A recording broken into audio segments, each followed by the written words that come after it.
hey, Alright, why chat. not? And I thought about it. Batman goes up against some of the craziest criminals and gods sometimes. And I decided, hey, why not put Batman against horror slashers or horror icons? Or in other words, what are the chances of these slashers surviving Batman? Because none of them are beating Batman. So without further ado, let's get straight into it. Coming in first, we have our boy Jason Voorhees. So I'm sure, as all of you know, Jason Voorhees is...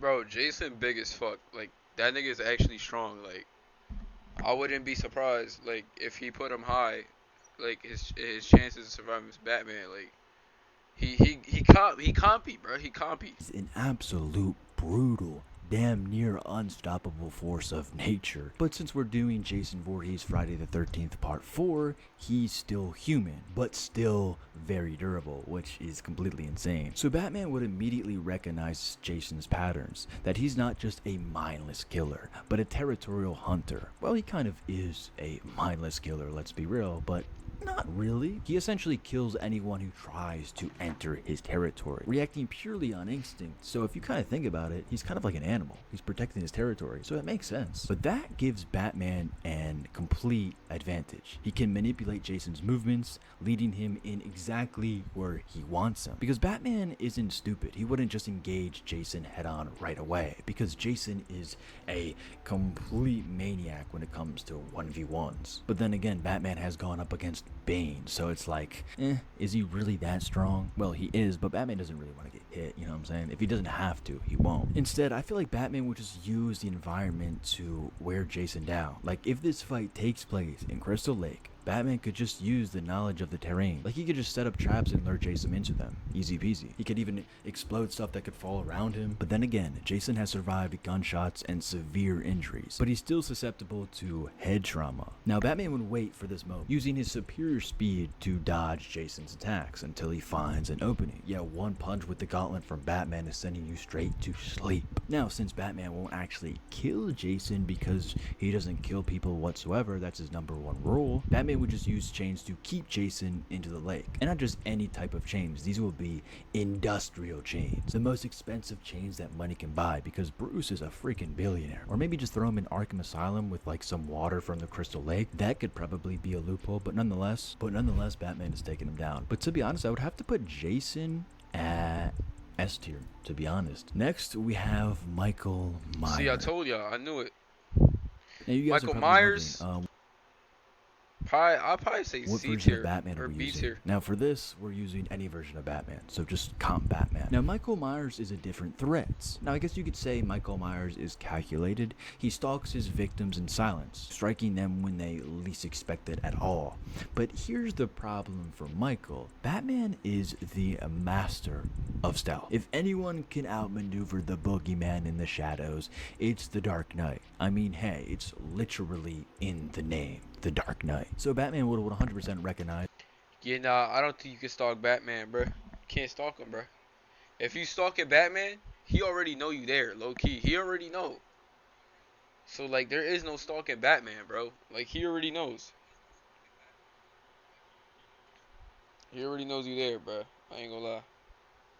Is that Michael isn't just an ordinary killer. And then he also doesn't feel pain like a normal person. He took how many gunshots to the chest in that movie and then fell off a balcony? Yeah, dude can't feel pain at all. He just walked that off like nothing happened. But Michael is also pretty slow. He just walks. You never really see him running, and his movements are very slow as well too. But then again, he always catches up to you when you're running. So he's kind of like a supernatural. But it's kind of crazy that Michael is human in the first film, although I completely disagree and think he's supernatural, but we'll just leave him at human in this scenario. I feel like Batman would try to out-stalk Michael. Like, Batman would use Haddonfield's dark alleyways, or even abandoned warehouses, or even his home. Like, he would bait Michael into chasing him, because once Michael locks onto a target, he does not give up until they're dead. Let's be real. Take Laurie Strode, for example. It's been years and bro hasn't given up. Then when Michael's finally on his tail and gets to see Batman in all his flesh and glory, boom, he's gone. But then again, when it's all said and done and Batman has him unconscious, he has to restrain him 110% because Michael does not give up at all. I feel like grappling hooks could restrain him. If not, maybe just a strong tranquilizer, and then take Michael back to Gotham and throw him in the Arkham Asylum where he belongs. Because Michael's been in institutions before, so I mean Arkham Asylum would just be a more heavily guarded asylum for him. So where do I put Michael Myers from 1978? To be honest, since it's Michael Myers from 1978, I don't really think he poses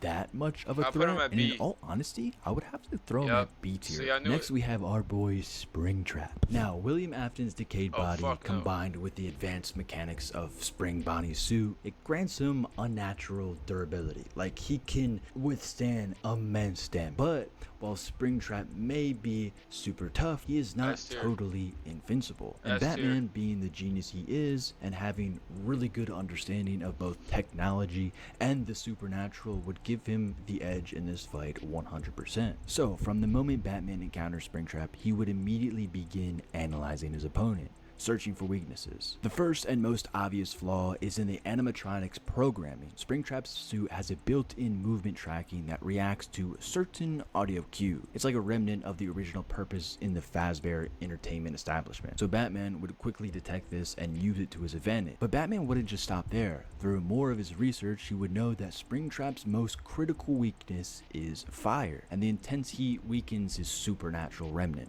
like the energy keeping him alive. Batman, understanding this, would set up a trap to ensure Springtrap's permanent downfall. Now this one is kind of hard because Batman would kind of have to kill Springtrap. Then again, Springtrap always comes back, so then Batman would have to come get him again. So this one, to be honest, for Batman and all the things that he has to go into just to get Springtrap to stop, is going to take a lot of stuff. So to be honest, I'll throw Springtrap in S tier. I'm not gonna lie. Next, we have our boy Art the Clown. So Art the Clown is very unpredictable, above S tier, bro. This motherfucker, bro. Chat, I don't think y'all understand. You can't get rid of this motherfucker, bro.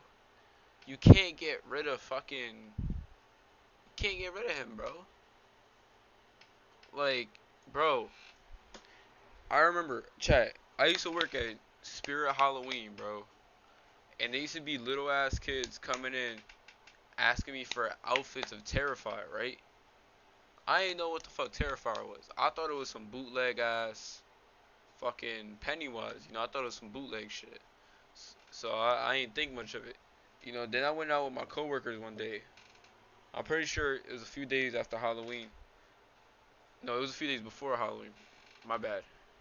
No, it was after. It was afterwards. We went and watched Terrifier. That was my first Terrifier movie ever. Terrifier 3. Bro, that shit was so gory, it was disgusting. And I'm like, how do little kids know about this shit? Like, this is how I know our generation's cooked. Why are little kids watching Terrifier, bro? That's fucked. And he's also immortal. Did I forget to mention that? And he can also recover from fatal wounds, but he can feel pain just like a human. Art may be this scary guy, but Batman has faced nightmares before and won, and he's not just gonna be scared of some guy in a clown costume. Now, in a direct fight with Art the Clown, this would kind of be interesting because Art has random attacks that make him unpredictable, but Batman has also fought worse. He's fought assassins, metahumans, and even mind-controlled warriors. Like, Batman is going to beat Art's ass 110%. There's no doubt in my mind. But since Art is completely unpredictable, he might just whip out a handgun or throw out a grenade. You never know. In Terrifier 4, he might just whip out some crazier stuff. But we'll go off what we already know now. If he whips out a handgun, that's not really going to do anything to Batman's armor whatsoever because bullets just bounce off Batman's armor. So a little handgun from Art the Clown isn't going to do anything to the Batman. Now, this is going to be pretty easy for Bruce, but the one thing that's going to be very hard is trying to, stop him, because you can't kill Art the Clown, even though Batman doesn't kill, but since he can't die, it's gonna make this hard for Batman. So Art would have to be locked in like some reinforced containment unit. Like, he would have to be buried beneath Arkham Asylum or even sealed in an escape-proof vault. Like, I don't know, Batman would have to come up with something very smart to even keep this guy just stationary and away from everybody. But then again, Batman always finds a way, and yeah, he kinda is F tier. he really doesn't stand any threat to Batman whatsoever. Now that I'm actually thinking about it, I'm going to put Michael Myers in A tier. Put him in Okay, S tier, yeah. F Next tier. we have Freddy I don't know, Krueger. man. Now, Freddy Krueger low-key presents Batman with one of the biggest challenges on this list. And not just because of his physical strength. This means that Batman would lose access to his combat skills and usual gadgets that he uses in, everyday scenarios, as the Dream Realm operates under its own rule. However, Batman's greatest strength in this battle is his mind, because he has one of the strongest and most disciplined minds in the DC universe. He's literally spent years training himself to resist psychological manipulation, fear, and trauma. So Freddy's typical mind games would have a much harder time working on Batman. So first of all, Batman's mental resilience would allow him to quickly recognize that he's trapped in a dream, like right off the bat. But unlike most victims who always succumb to Freddy's twisted creations inside the dream world, Batman wouldn't really be too easily manipulated by his nightmares. He's kind of like Scarecrow. If you think about it, he's kind of like Scarecrow in a way. Once he becomes fully aware of the situation, there's no doubt in my mind that Batman would just take control of the dreamscape. But with all that being said, inevitably Batman will get him out of the dream world and put him into the real world, and that'll just be GG. And since Freddy is already dead, I mean, there's a loophole right there. Just finish the job, technically. And with Freddy, honestly, I would put him at the top of A tier, or we could put him in S tier because of the dreamscape reality. Honestly, I feel like we should put him at the middle right there. Yeah, honestly, that makes more sense. Or yeah, let's put Jason in A tier, because these guys have like supernatural abilities, and these guys are humans in their early films, so it makes sense. And last but not least, we have our boy Chucky. So Chucky may be crafty and dangerous, but when it comes to taking on the Batman, I mean, come on, he's severely outmatched. The greatest strength that I see in Chucky is his ability to catch people off guard, because he's just so small. Really, just his small size is really his greatest ability, or his greatest strength. Because if you go with the lore, Chucky has the strength of a fully grown adult, which I will give it to him. That is kind of a plus because he is so small, and if he had the strength of an adult, like, I feel like that would catch Batman off guard. He would just square it with Chucky, and then Chucky would give him an old 1-2, and he'd be like, damn, he can actually hit. And also, Chucky has his cute little knife, and I'll give him this, it's pretty effective against unprotected victims, and it's also useless against Batman's armored suit. Like, that's not gonna pierce through anything. So yeah, Chucky's small size, even though it's one of his best strengths in my opinion, I feel like it would just be his biggest disadvantage in a fight with Batman, someone who actually knows how to fight. Then again, Chucky is not no ordinary doll, and since Batman doesn't kill, I mean, technically Charles Lee Ray is already dead. So Batman, with his already extended knowledge of the supernatural, would investigate the voodoo magic that allows Charles Lee Ray souls to possess it. Like, Batman would find a way to destroy the supernatural connection between Ray's soul and the doll. So he technically isn't killing Chucky, he's just completely stopping the cycle forever. To be honest, I'll put him F tier and put Art the Clown at B tier. And yeah, that's reasonable. This is the tier list. Did I cook or not? You did, bruh. That's a good video. Good video.